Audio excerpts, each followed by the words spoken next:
Mistress of All Evil, A Tale of the Dark Fairy by Serena Valentino.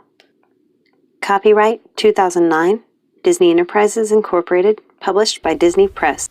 Chapter 19, Daughter of Despair. Nanny and Tulip returned to the castle and gathered with Popinjay in the morning room. Nanny looked sick with worry, and it made Tulip's heart hurt to see her in such a state. Tulip wanted to take Nanny in her arms and cover her face with kisses, but she was afraid if she did, it would make Nanny cry. "Please don't worry, Nanny. Oberon promised to give Maleficent a chance. I don't think he will hurt her." Nanny didn't answer. She just stared off into nothingness, lost in her own thoughts. "Nanny, are you okay? Here, let me ring for some tea." As Tulip went to pull the bell, an explosion of green light burst from the fireplace. Tulip was set flying across the room and landed at Nanny's feet. The room was overwhelmed with green light and flames. As Popinjay helped Tulip to her feet, Maleficent walked out of the hearth and stood before them, tall and imposing, with green flames lingering around her like an evil aura. "Maleficent!" cried Nanny.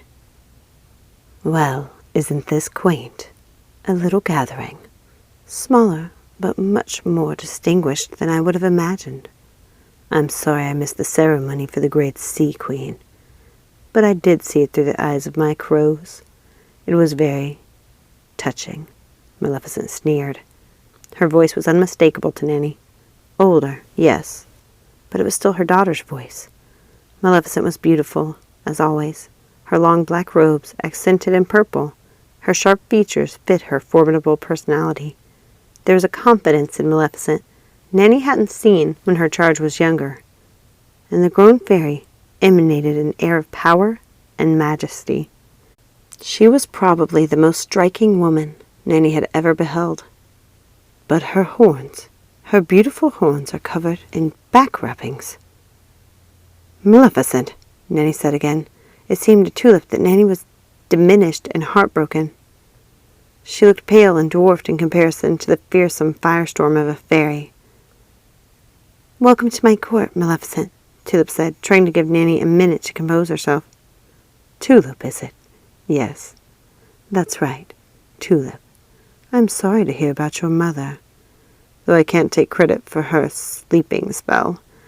That was the good fairy's doing." Maleficent looked at Tulip for some time, taking her measure, soaking in her beauty.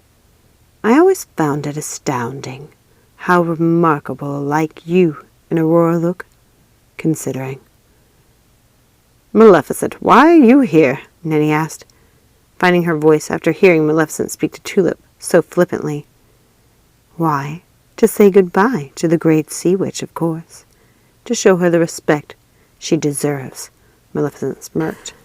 "You never loved Ursula. Why are you truly here, Maleficent?" Nanny asked. "You can thank the good fairies for my visit," Maleficent replied. "I wouldn't have come at all had they not interfered with my curse. But now that they have, now that there's a chance the sleeping princess will wake, I do need help. Don't you see? Prince Philip is in love with the girl. I cannot have him waking her." You'd think the fairies would have thought something more creative. Practically every princess in peril has been saved by love's first kiss. For goodness sake, between witches and fairies, can't we think of something more original? I'm wary of this.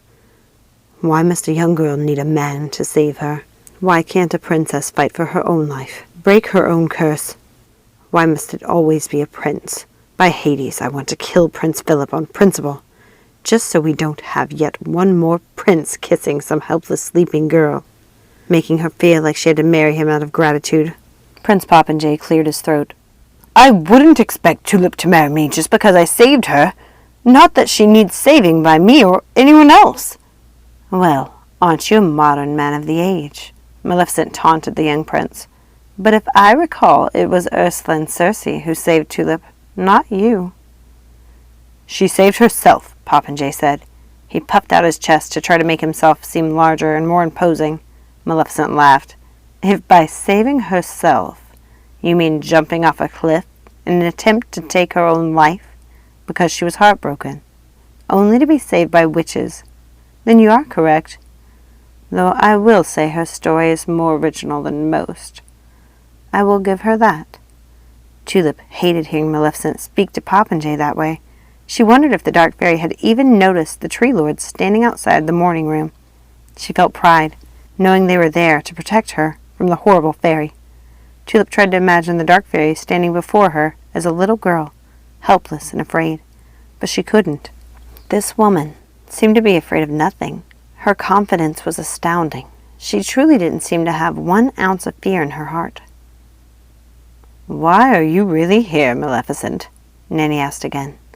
"The Odd Sisters were supposed to help me with something very important. As addled and scatterbrained as they were the only people left in this realm I can trust. Now I'm forced to ask the very person I trust least for help," Maleficent replied. "You must have known the Odd Sisters were asleep, but still you came and you didn't even know who would be here to greet you," Nanny said. "I sensed great power, yours and another's, a powerful witch who no longer seemed to be in your company." "You mean Circe?" Maleficent paused to consider that for a moment. "Ah, Circe. I should have known. It would be the Odd Sister's little sister. Of course, it makes sense. I had to come on the slim chance you two could help me. I can't break the addendum to the curse alone. I need 3 witches to break this fairy magic. Don't you see? Even if I do away with Prince Philip, there's still a chance some other young man might wake her from her slumber. We have to keep Aurora in the dreamscape. We must never let her wake." "There's no way you will get Circe to agree to help you," Nanny pointed out. "She's not like her sisters. She's not going to harm a child simply because you want her to, and neither will I," Maleficent sighed. "What will it take for you and Circe to help me unbind the good fairy's spell? Must I prostrate myself in some fashion so you will find my cause worthy?" "I will not answer for Circe, Maleficent," Nanny protested. "She knows only some of your story. She must know everything, as must I, before we can even consider helping you." "Where shall I begin?" Maleficent asked. Nanny took her enchanted hand mirror from her pocket, more thankful than ever that the Odd Sisters had given it to her many years ago. "Show me Circe," she commanded. Circe's stern face appeared in the glass. "What is it, Nanny? Is everything okay?" "Circe, Maleficent is here, and she would like to share her story with us. She thinks if she does, we will be willing to help her unbind the good fairy's spell." "She can share her story, but I will not harm that child," Circe replied. "I do not want you to harm her. I want to protect her," insisted Maleficent. "Then share your story, Maleficent. I'm eager to hear what you have to say," Circe said. "I think Nanny can tell this part best," said Maleficent, surprising Nanny by using her name for the first time since she had arrived. Nanny sighed. She could no longer put off remembering her daughter's heartbreaking memories. "Tulip, dear, can you please ring Violet for that tea? This is going to take some time." Thank you so much for listening. Remember, like and subscribe, and don't forget to ring that notification bell to keep up to date on all the new magic. Have a magical day.